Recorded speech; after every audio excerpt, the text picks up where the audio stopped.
Wabarakatuh, perkenalkan nama saya Nadifa Amira dan pada hari ini saya akan menjelaskan tentang perencanaan kontribusi penghapusan digital divide dan knowledge divide daerah 3T di Indonesia. Adapun daftar isi yang terdiri dari latar belakang, tujuan, manfaat, dan kontribusi ataupun solusi. Teknologi informasi dan komunikasi terus berkembang setiap harinya, membawa perubahan drastis dalam penyebaran komunikasi dan informasi di seluruh dunia. Diperkirakan bahwa teknologi informasi dan komunikasi dapat memiliki peran yang penting dalam perkembangan sebuah negara. Salah satunya karena manfaat yang ditawarkan dengan adanya teknologi tersebut sangat banyak dan tentunya dapat memudahkan keperluan masyarakat yang memilikinya.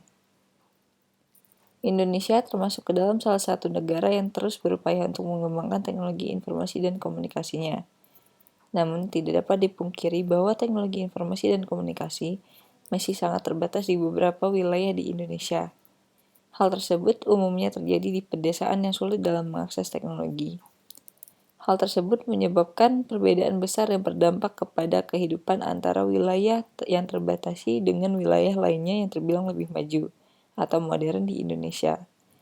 Sehingga terjadilah digital divide dan knowledge divide.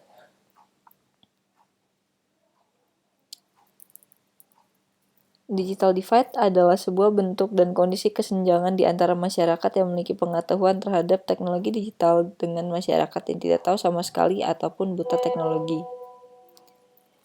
Knowledge divide merupakan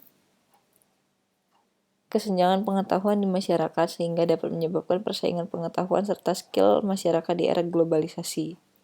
Kedua hal ini masih berhubungan, karena dengan adanya digital divide yang merupakan salah satu bentuk dari knowledge divide di sebuah wilayah, maka dapat dikatakan bahwa wilayah tersebut juga mengalami knowledge divide.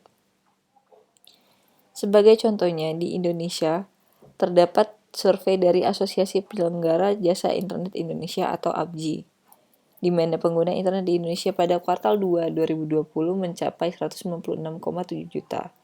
Jumlah itu naik menjadi 73,7% dari total populasi Indonesia mencapai 266,9 juta. Meskipun mendekati angka 200 juta pengguna internet, namun ketimpangan akses internet masih besar karena sebagian besar terkonsentrasi di Pulau Jawa dan wilayah barat Indonesia.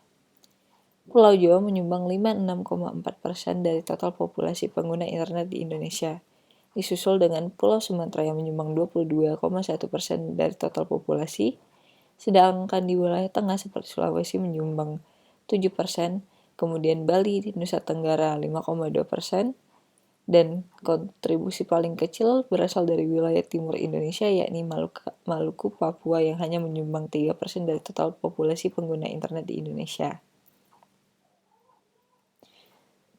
Adapun tujuan dilakukannya kontribusi ini adalah diharapkan dapat menghapus knowledge divide dan digital divide di daerah 3T untuk memajukan wilayah yang masih terbatas penggunaan teknologinya dan dapat mempercepat penyebaran akses internet di seluruh wilayah Indonesia yang nantinya juga diharapkan dapat menjadi modal utama dan perbaikan fondasi pembangunan negara.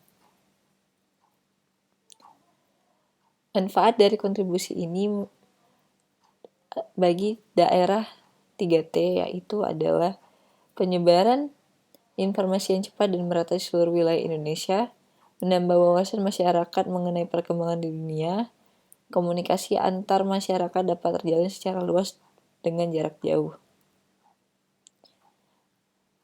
Apa yang bisa kita lakukan untuk membantu dalam upaya mengurangi digital divide dan knowledge divide? Terdapat beberapa ide yang bisa digunakan, antara lain adalah program kuliah kerja nyata. Mahasiswa dapat aktif berpartisipasi membantu dengan mengikuti program KKN atau kuliah kerja nyata, di mana dalam kegiatannya mahasiswa tidak hanya belajar namun juga mengabdi, mengajar, dan berbaur dengan masyarakat sehingga dapat dilakukan pendekatan kepada masyarakat dari wilayah yang terbatas pengetahuannya. Tidak hanya pengetahuan umum, namun dalam berbagai bidang yang sesuai dengan ranah mahasiswa tersebut.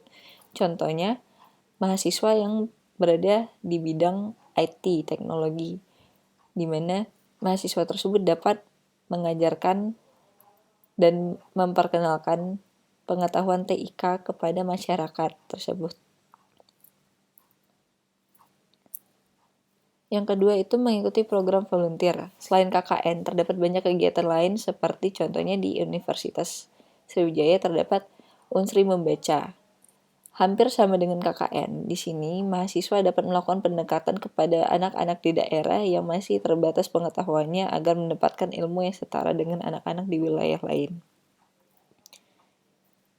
Yang ketiga adalah membuat petisi untuk beberapa wilayah tertentu yang termasuk ke daerah 3T, agar dapat dilakukan pembangunan fasilitas yang memadai untuk penyebaran informasi dan komunikasi.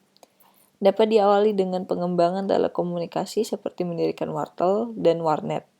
Akan berdampak besar bagi kehidupan masyarakat daerah 3T. Baiklah, cukup sampai di sini. Saya ucapkan terima kasih atas perhatiannya. Wassalamualaikum warahmatullahi wabarakatuh.